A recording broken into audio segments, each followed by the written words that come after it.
Welcome back to another video. Today we're going to be talking about the secondary inventory tab on AvSites. This is under part research when you're looking at any part. Um, if it's one we're tracking, so if the numbers make sense and it's one we're seeing, we add it to our secondary inventory. What this basically is we have our data entry that runs hundreds of parts every single day through ILS and gets that data back to us every day. So we can see in real time on a daily basis what people are listing and what people have taken off of ILS. We're also working on integrating this with PartSpace, but that's not quite here yet, so that's for another video. What you're looking at basically is each company that's listing it, and you can see the company there.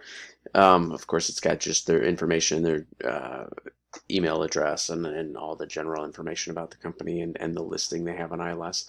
But we also get to see the number of days listed and how many days since it's been modified. So what this is 0 means that we've updated it today. So for example, you see they've listed it for 28 days, but we've checked it every single day. Now you'll see some of these have days modified as 2, so 2 days ago was the last time this record was updated, but you see under the type it's an ILS stockout. So I know that 2 days ago Professional Aircraft Accessories sold theirs, or at least took their listing down.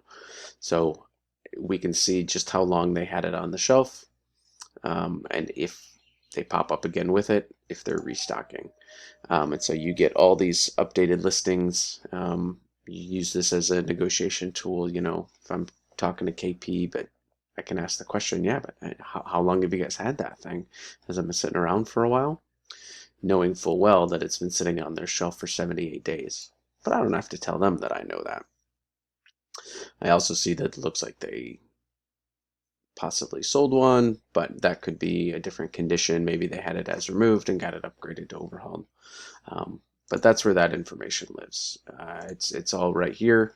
You can see up to date on who's listing and who has it and who has sold theirs. The stockout is also a great way to potentially sell a unit. Find somebody that's recently sold one if we've got one in stock and we can find a buyer for it. With this in the secondary inventory, we also have several reports that tie into that we can use. One of the ones that I like, that I actually have subscribed to and emailed to me every single day is I should probably rename this Chris Test Secondary. It's when I was just testing the report out, and it's a big report, so it's going to take a second. So I'm actually going to drag over. This is the ILS listing, or the secondary inventory listing that gets sent out, emailed every day. I like to look at the days listed 0 and see some new stuff that people are popping up with. There, you see it popped up behind my screen there. So this gives us right up to the day, brand new stuff that people are listing. This is all items that we're tracking through the ILS demand data that we see are good parts and parts we'd like to have in stock. So it's a really nice, easy way to see some stuff that people are listing.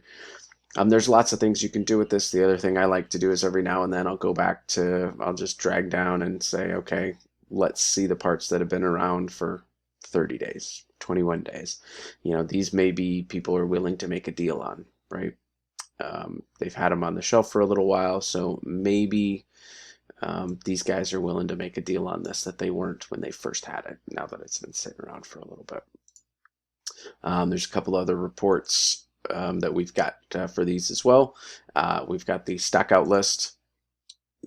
This helps to see what we need to restock on, or we can see how quickly people are moving parts. Again, we could use this to try and sell a part and try and push a part.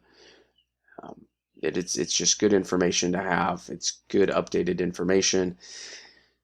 Basically, you don't need to run an ILS run every time, because you have your ILS run right here on your screen. It saves you from going to ILS, running that part again, because it's all right here. It's updated that day, and you can just run through if you're looking for something here. If you got any questions on it, again, please let us know. Thanks again.